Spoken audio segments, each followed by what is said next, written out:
అందరికీ నమస్కారం. ఈరోజు మీ అందరికీ నేను వినిపించబోయే కథ లోకం పోకడ. రచయిత వలివేటి నాగచంద్రావతి గారు. కథలోకి వెళ్ళే ముందుగా మీ అందరికీ నాదొక చిన్న విన్నపం. ఈ కథ మొదటి 2 భాగాలు విన్న తర్వాత ఈ 3వ భాగం వినండి. ఇక కథలోకి వెళితే, పల్లెటూర్లలో పట్నవాసంలో లాగా పక్క వాళ్ళ సంగతి పట్టించుకోకుండా ఎవరెట్లా పోతే మనకేమనే దృక్పథంలో ఉండరు.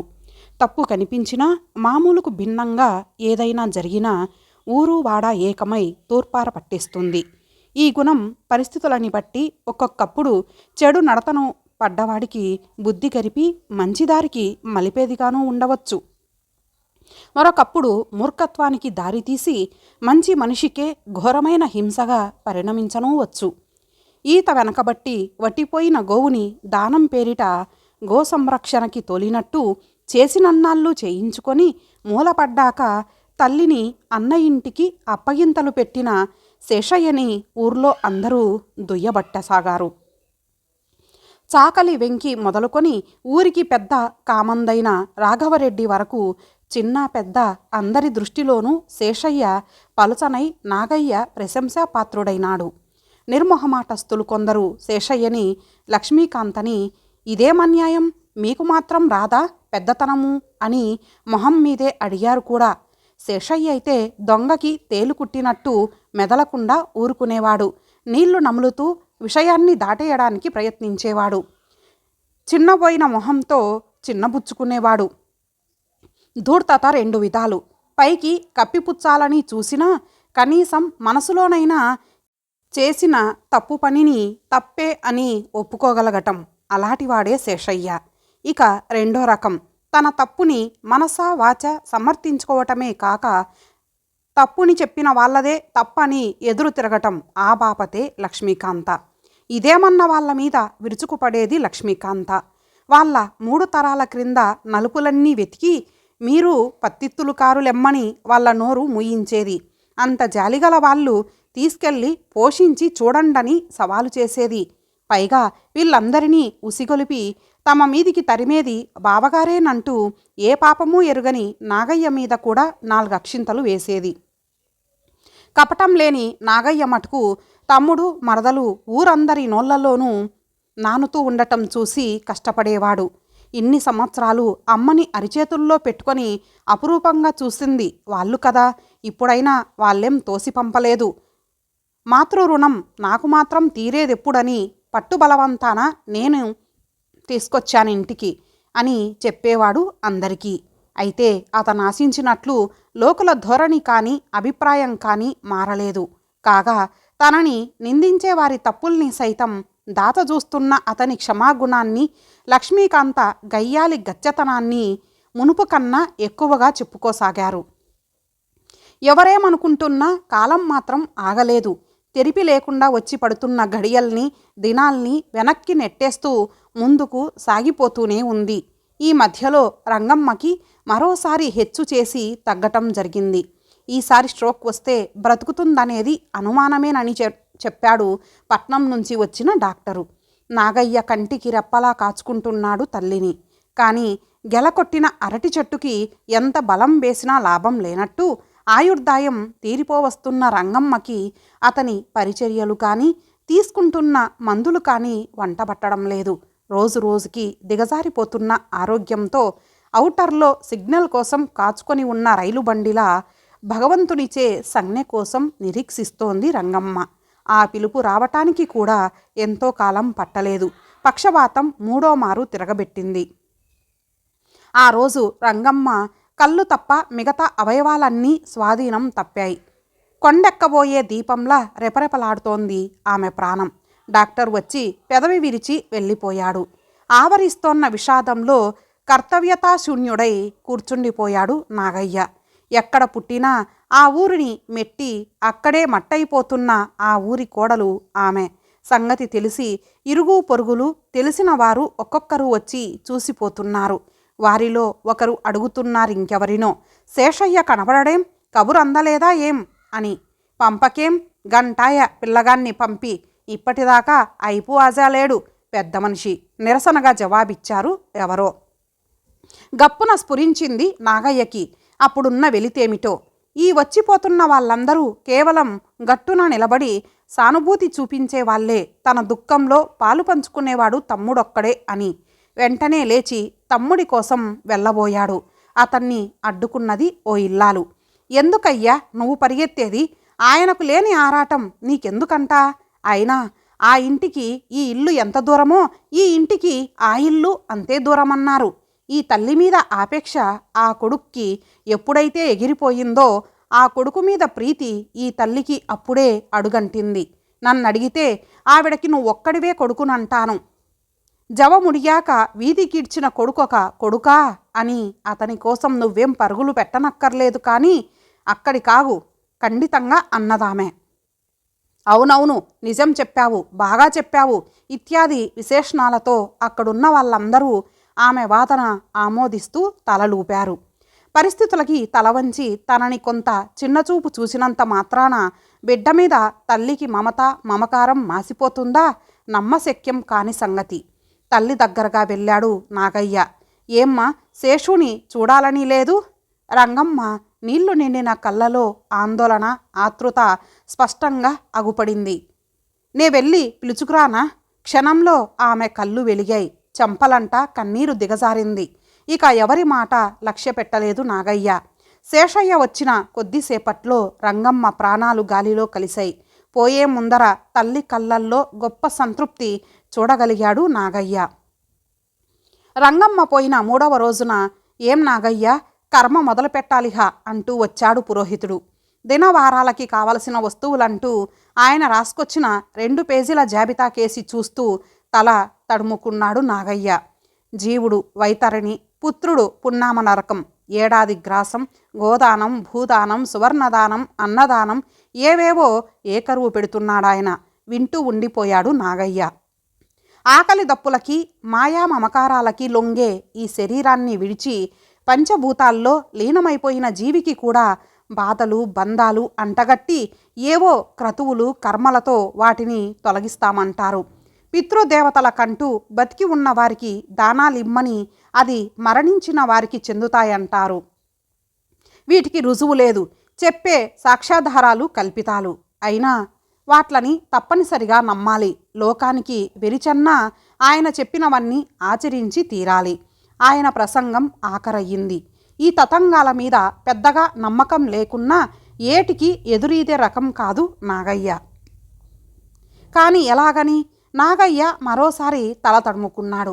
తల్లి వచ్చినప్పటి నుంచి అక్కడక్కడ చిన్న చితక మొత్తాలు చేబదుళ్ళు తెచ్చాడు. ఇల్లైతే ఎప్పుడో తాకట్టు పెట్టేశాడు. అది అమ్మి అప్పులు తీరిస్తే మిగిలేది హల్లికి హల్లి సున్నకి సున్నా. నాగయ్య లోపలికి వెళ్ళి 10 రూపాయలు ఒక 10 పైసల బిల్ల పట్టుకొచ్చాడు. తాంబూలంలో ఉంచి పురోహితుడి చేతిలో పెట్టి తల్లిని తలచుకొని 2 చేతులు ఎత్తి నమస్కారం చేశాడు. క్షణం వెలవెలబోయి అంతలోనే అతని భావం అర్థమై నొసలు చిట్లించాడు పురోహితుడు. ఆ పైన హితబోధ ప్రారంభించాడు. కొడుకని కర్తవ్యమని ఏవేవో అరగంట సేపు వల్లించాడు. తర్కించలేదు. అన్నిటికీ ఒకటే సమాధానం చెప్పాడు. ఇంతకు మించి నాకు శక్తి లేదు అని. డబ్బు రొంటిన దోపి గొనుక్కుంటూ వెళ్ళిపోయాడాయన. మర్నాడు చిరచిరలాడుతూ పైకొచ్చే సూర్యుడితో పాటు నాగయ్య తల్లికి పిండం వేసి తర్పణాలు వదలను అన్నాడన్న వార్త కూడా చరచర ఊరంతా వ్యాపించిపోయింది. చిత్రమేమిటంటే ఈ వార్తకి అనుబంధంగా జోడించి చెప్పుకుంటున్న మరో సంగతి, శేషయ్య పెద్ద ఎత్తున కర్మ ప్రారంభించాడట. పెద్ద దినం ఏర్పాట్లు కూడా బ్రహ్మాండంగా చేస్తాడట. పెద్ద కొడుకువి నువ్వు నీ చేత్తో వదిలిన ఉదకమే నీ తల్లికి ఉత్తమ గతులు ప్రాప్తింపచేసేది అంటూ నాగయ్యకు శాస్త్రవిధులు విప్పి చెప్పిన పురోహితుడు గారే ఈ రోజున అన్న పేరెత్తకుండా తమ్ముడి చేత యథావిధిగా కర్మకాండలు జరిపిస్తున్నాడు. తన తప్పు లేకుండా చేసుకుందామని కాబోలు. పెద్ద కొడుకు ముఖ్యమంటారు. అన్నయ్యని పిలిపిస్తాను అని శేషయ్య నామకహ పురోహితుడితో అనబోతే లక్ష్మీకాంత చిచ్చుబుడ్డిలా లేచింది. సొమ్ము నీది, షోకు నాది అని మధ్య ఆయన పెద్దరికమేమిటి, ఊరుకోండి అని తోసిపారేసింది. పురోహితుడు కూడా ఆవిడ మాటలకి మద్దతిచ్చాడు. కొడుకన్న తర్వాత పెద్దేమిటి చిన్నేమిటి లేవయ్యా, మీ అన్నయ్య వాలకం చూస్తే ఈ శాస్త్రాల మీద నమ్మకం ఉన్నట్టు కనబడలేదు. అట్లాంటి వాడి చేత బలవంతాన కర్మ చేయించితే దాని ఫలం మీ అమ్మకు అందుతుందన్న నమ్మకం నాకు లేదు అని పెదవి విరిచాడాయన. ఆ సమయంలో కాంతకి వంత పాడితే సంభావనలు అడక్కుండానే రెట్టింపు ముట్టుతాయి మరి. ఆశించిన సమాధానాన్నే అందుకున్న శేషయ్య మరి ఆ ప్రస్తావన ఎత్తుకోలేదు. బయట పడడు కాని ఈ దెబ్బతో ఊర్లో తమ వైపు వీస్తున్న తిరస్కారపు వాయువులు తేలగొట్టాలని అట్టహాసంగా చేస్తున్న ఈ కర్మకాండ పథకంలో అన్నగారికి వాటా ఇవ్వటం నిజానికి శేషయ్యకి ఏమాత్రం ఇష్టం లేదు. లక్ష్మీకాంత సరే సరి. ఆ గాలి ఏదో విధాన బావగారి వైపుగా సాగారితే మరీ సంతోషం ఆమెకి. అందుకనే అత్తగారి దినవారాలకి భర్త ఎంత డబ్బు వెదజల్లుతున్నా ఆటంక పెట్టడం లేదు. బావగారు కర్మ చెయ్యనన్నాడన్న సంగతి అడిగిన వాళ్ళకి సరే, అడగని వాళ్ళకి కూడా పిలిచి చెబుతోంది. ఆయన మనసు రాయి కాబట్టి అనగలిగాడు. కానీ మాకు ప్రాణం ఒప్పలేదమ్మా అంటూ తమ శుతిమెత్తని గుణాల్ని ప్రదర్శిస్తోంది. తల్లి చావు కాదు కానీ శేషయ్య ఇల్లు వారం రోజుల పాటు పెళ్లివారి ఇల్లులా కలకల్లాడిపోయింది. 3 ఊర్ల అవతల నుంచి గరుడ పురాణం చెప్పే శాస్త్రులు గారిని రప్పించాడు. ఆయన పురాణం వినిపించే 2 వేళల్లోనూ ఊర్లో 3 వంతుల జనం శేషయ్య గారి చావిట్లోనే ఉండేవారు. ఆ వారం రోజులు శేషయ్య ఇంట్లో గాడి పొయ్యిలు మండుతూనే ఉన్నాయని, ఊర్లో బీదాబిక్కి జనాలు పొయ్యిలు రాజేయలేదని అందరూ మహా విశేషంగా చెప్పుకున్నారు. 10, 11 చిన్న దినము పెద్ద దినమును ముఖ్యమైన ఈ 2 రోజులు మాత్రం ఊరందరితో పాటు అన్నగారిని ఆహ్వానించాడు శేషయ్య. నాలిక చివరి నుంచే ఆ పిలుపని తెలిసినా వాడితో నాకు శత్రుత్వమేమిటి అనుకున్న నాగయ్య తమ్ముడింటికి వెళ్ళటం మానలేదు.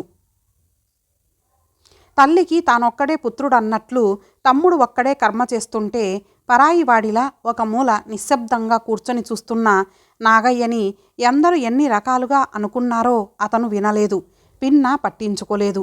కానీ ఆ ప్రలాపాల కోసమే కాచుకొని ఉన్న వాళ్ళ వీణులకు విందులు చేశాయి. మనస్సులు ఆనంద పరిపూర్ణాలయ్యాయి. ఆ ఉత్సాహంలో దాతృత్వం అతిశయించింది శేషయ్యకి, లక్ష్మీకాంతకీను. భూదానమిచ్చాడు, సువర్ణదానమిచ్చాడు, వస్త్రదానమిచ్చాడు.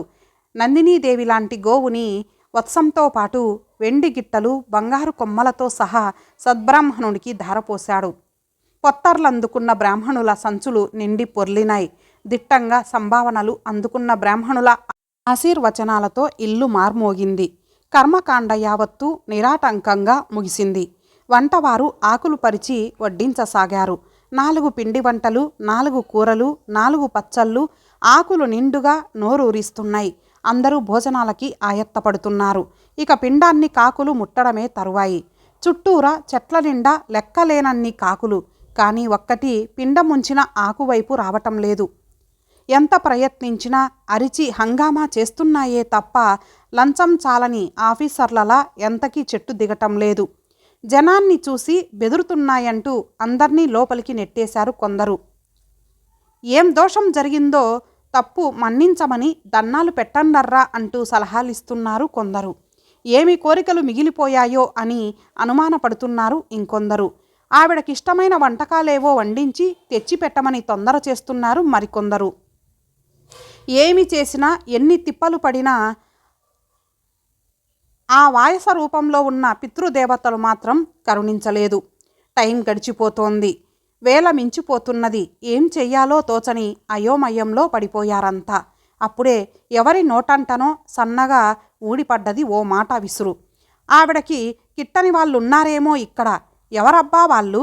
ఎంత తల్లి అయితే మాత్రం పిండమెయ్యని కొడుకంటే మనస్సు విరగదా? నాగయ్య, సంగతా నువ్వనేది? ఏమోనబ్బా, నాకు తోచినదేది మనసులో ఉంచుకోలేను నేను. కర్మం అంతే.